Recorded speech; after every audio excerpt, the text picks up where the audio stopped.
ፊልሙ የሚጀምረው የገና ዋዜማ ቀንን እያሳየን ነው። በሆንግ ኮንግ ከተማ ላይ በ20 ዓመታት ውስጥ ታይቶ የማይታወቅ ከባድ ዝናብ እየታየ ይገኛል። ቢሆንም በሻል ላብራቶሪ ውስጥ ግን ስራ እንደቀድሞ እየሄደ ይገኛል።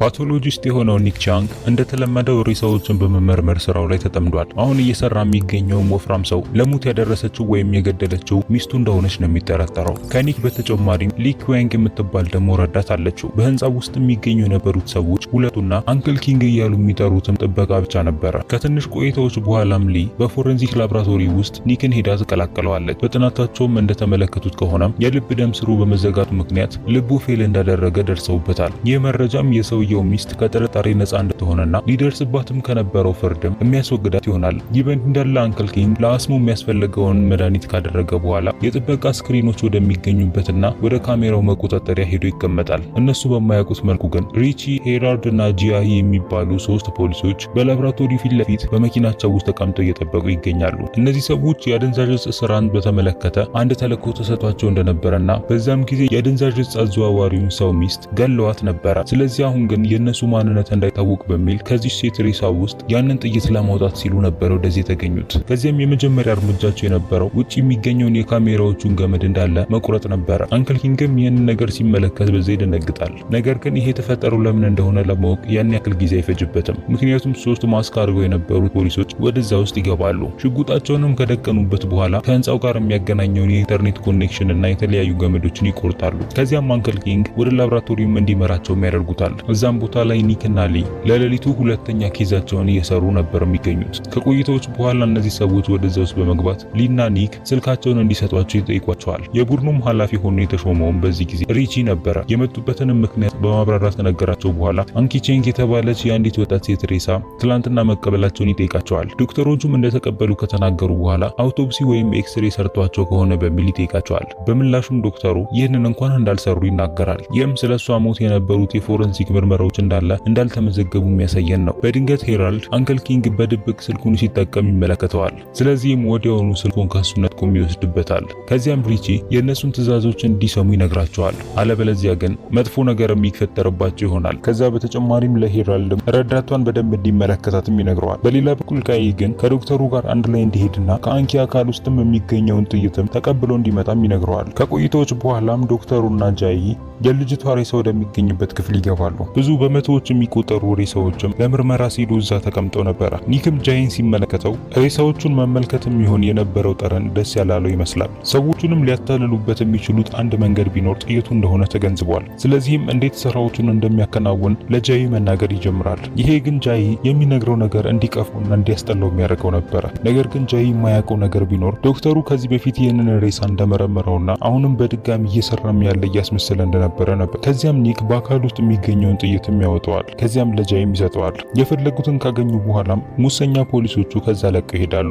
ነገር ግን ሙሰኛ ፖሊሶቹ 3ቱ ሰዎች ማቀዝቀዣው ክፍል ውስጥ ነበር ትተዋቸው የሄዱት። ይህም በትንፋሽ እጥረት ምክንያት እናም በቅዝቃዜም እየቆዩ እንዲሞቱ የሚያደርጋቸው ነው። በዚህ መልኩም አደጋ ለማስመሰል ነበር ያቀዱት። ኒክ ግን በዛን ሰዓት ላይ ትክክለኛ ባንኪ ቼንግ ውስጥ የሚገኘውን ያንን ጥይት ከጀርባዋ በኩል ያወጣዋል። በመጨረሻ 3ቱ ፖሊሶች ከላብራቶሪው ርቀዋል። ስለዚህ ያመጡትን ጥይት ለመመርመር አቅደዋል። በመንገዳቸው ግን እየተደሰቱ ነበር የመጡት። ጃይንም በሚጠይቁት ሰዓት ላይ ግን የሞተችዋን ሴት ሬሳ በአይኑ እንዳልተመለከተ ይናገራል።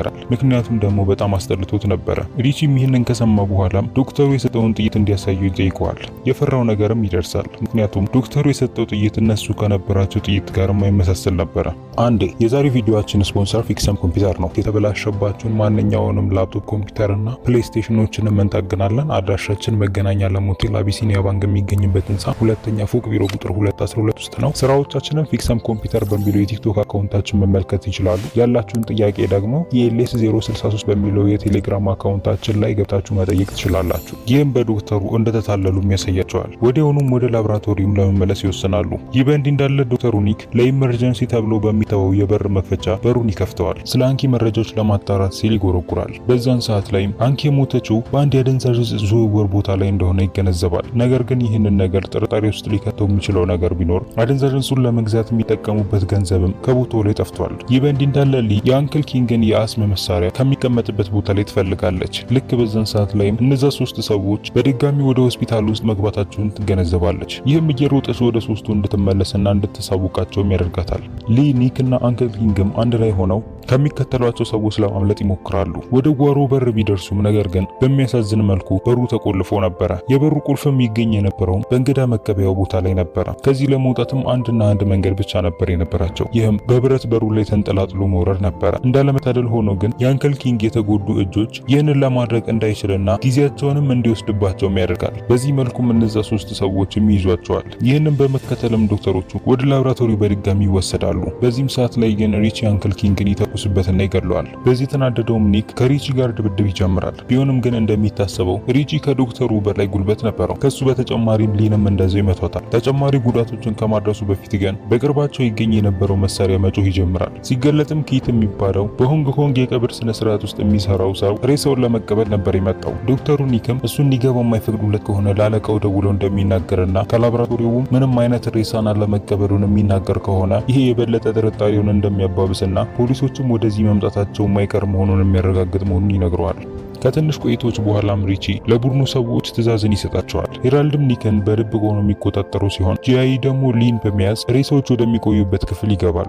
ግን ያ የማስጠላት ስሜቱ አሁንም በውስጡ እንዳለ ነበረ። በቀጣይ ኒክ ለቀብር አስፈጻሚው ሰው ወደ ላብራቶሪ ውስጥ እንዲገባ ይፈቅድለታል። በኤሌክትሪክ ክሬኑን በመጠቀምም የሬሳውን ክብደትም ይመረምራሉ። ሰውየውም ትንሽ የተጣ ስለነበረ ስሜቱ ተነቃቅቶ ነበር። በዚህም ሰዓት ላይ ኒክ ለሱ የሆነ ምልክትን ለመስጠት በሚል የራሱን እጅ ቆርጦ የእነሱን የኢመርጀንሲ ቁጥር የሆነውን 999ን በሬሳው መሸፈኛ ላይ ይጽፍለታል። ቢሆንም እንዳለመታደል ሆኖ ግን ኪት ሬሳውን ለመውሰድ በመጣበት ሰዓት ላይ በእጁ ይዞ የነበረው መጠጥ ስለነበረ ድንገት በወሬው መሃል ላይ በደም የተጻፈው ጽሑፍ ላይ ይደፋበታል። ይህም መልእክቱን የሚያጠፋ ነበረ። ለመጥፎዎቹ ሰዎችም ይሄ ልክ እንደ ጥሩ እድል ነበረ። ዶክተሩም እሱን ሊረዳውና ከዚህ መጥፎ ነገር ውስጥም ሊያወጣው የሚችለውን ሰው እንዲሁ በዝምታ ሊሰናበተው ነው። በሬሳዎቹ ማቆያ ቦታ ላይ ሊ የማርሻል አርት ችሎታዋን በመጠቀም የሚጠብቃትን ትመታዋለች። ከዚያም መሳሪያውን ከሱ ከሰረቀች በኋላም ያንን ክፍል ትታም ትሄዳለች። ይህ በእንዲህ እንዳለ ሄራልድም ወደ እነሱ ጋር ይሄዳል። በማቆያ ውስጥ የሚገኘውንም ወንድሙን ሄዶ ሊመለከተው ነበር የፈለገው። ቢሆንም ግን ሊቀድማ ትመለከተውና ወዱ ላይ ትተኩስበታለች። ከዚያም እሱም ይወድቃል። ይህም ከዛ ለማምለጥ የምታስብበትን ጊዜ የሚሰጣት ነበረ። ይህ በእንዲህ እንዳለ ሊ ወደ ኒክና ወደ ሪቺ ትሄዳለች። ሽጉጡን እንዲሰጣትም ታደርጋለች።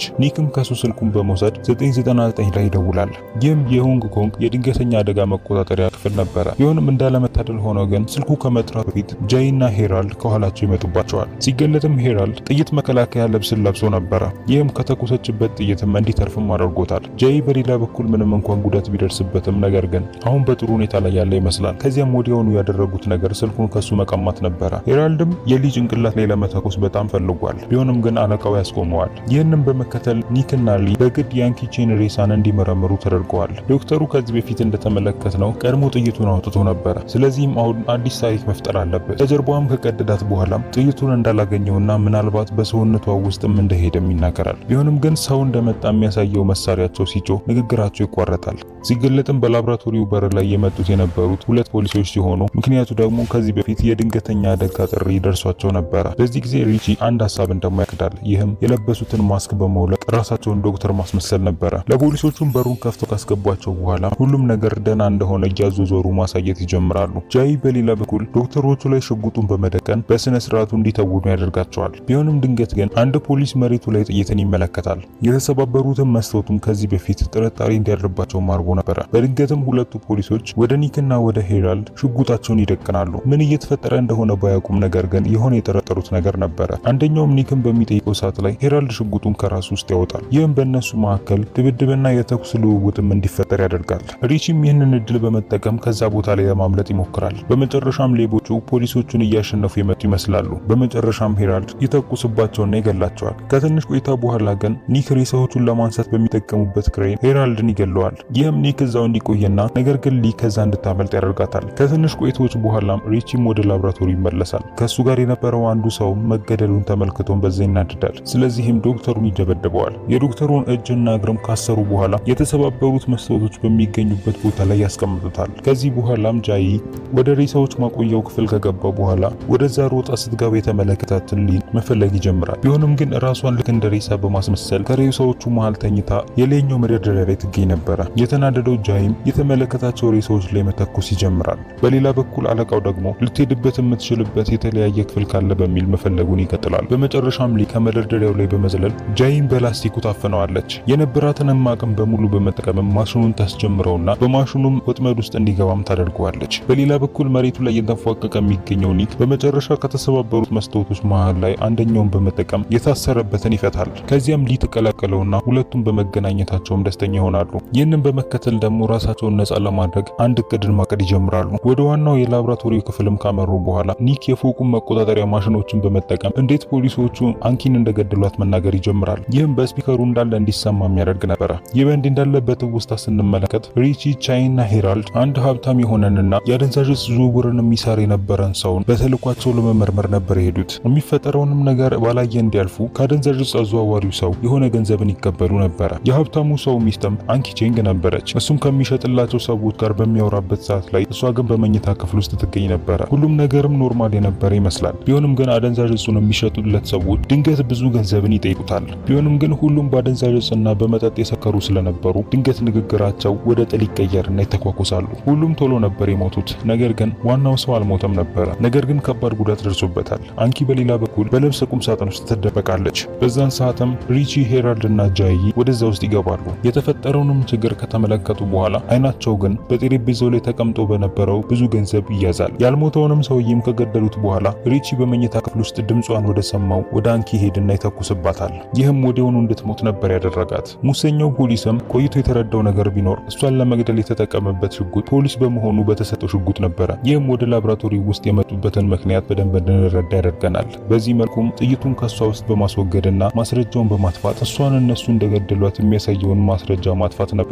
ወደ አሁኑ ጊዜ ስንመለስ ሪቺ ዶክተሩ ስለነሱ ብዙ ነገርን እንደሚያውቅ ይገነዘባል። ስፒከሮቹንም ዞሮ ከተመለከተ በኋላ ዶክተሩ እያወራ የሚገኘው ዋና ቢሮ ውስጥ ተገኝቶ እንደሆነ ይገነዘባል። የማያውቀው አንድ ነገር ቢኖር ግን እዛ ቦታ ላይ ኒክና ሊ ወጥመድ እያዘጋጁ እንደነበረ ነበር። ከትንሽ ቆይቶች በኋላ ሪቺ ወደ ዋናው ቢሮ ይደርሳል። ሽጉጡንም አውጥቶ እነሱን መፈለግ ይጀምራል። ቢሆንም ግን ሊ ተቀጣጣይ የነበረውን ፓውደር መሬቱ ላይ በትና እንደነበረ አላወቀም። በቅርብ ርቀት ላይም ሆና እሱን ትመለከተዋለች። ከጠረጴዛው ስር ተቀምጣም ልክ ሪቺ ፓውደሩን እንደረገጠው ሃይድሮጂን ፐሮክሳይድን በመጨመር እግሩ በእሳት እንዲያያዝ ታደርጋለች። ቢሆንም ሪቺ ግን የእሳት ማጥፊያውን በመጠቀም እግሩ ላይ የነበረበትን እሳት ያጠፋል። ቢሆንም ይሄ ግን ሌላ ችግርን ነበር የሚያመጣበት።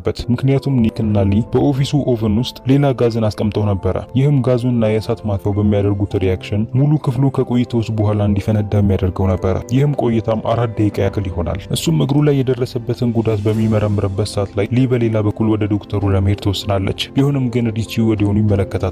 ሽጉጡን በደቀነበት ሰዓት ላይ ኒክ ደግሞ ወደሱ በመምታት ከሱ ጋር ድብድብ ይጀምራል። እርስ በርስም የተለያዩ እቃዎችን ይወራወራሉ። ልክ በዚህን ሰዓት ላይ ግን የጋዝ ስራውን መስራቱን ይጀምራል። የተፈጠረው ፍንዳታም ሪቺን ከክፍሉ ውስጥ አስፈንጥሮ ይጥለዋል። ዶክተሩና ሊ በሌላ በኩል ከጠረጴዛው ስር ነበር የተሸሸጉት። ከደቂቃዎች በኋላ ግን ሪቺ ከወደቀበት ይነሳል። እነሱም ሲነሱም ሽጉጡን እነሱ ላይ እንደደቀነ ይመለከታሉ። ልክ በዛን ሰዓት ላይ ግን ኒክ ከኪስ ውስጥ አንድ ጥይትን ያወጣል። ሪቺም የሚያውቀው ነገር ቢኖር ይሄ ጥይት እነ ሪቺ ሲፈልጉት የነበረው ጥይት ነበረ። ስለዚህም ወዲያውኑ ኒክ ያንን ጥይት ወደ ሪቺ ወረውረዋል። ሪቺም እሱን ለመያዝ በሚሞክርበት ሰዓት ላይ ግን የፎቁ ጫፍ ላይ እንደነበረ ስላላወቀ ከዛ ወደ ታች ይወድቃል። በሌላ በኩል ኒክና ሊ ከባዱ ፍንዳታ ከመፈጠሩ በፊት ዘለው ከቢሮ ውስጥ ይወጣሉ። ልክ እዚህ ጋርም ፖሊሶች ይደርሱላቸዋል። ይህን ይመስል ነበር። ላይክ እና ሰብስክራይብ ማድረጋችሁን እንዳትረሱ። በሌላ ቪዲዮ ደግሞ እስክንገናኝ ድረስ ግን ቻው።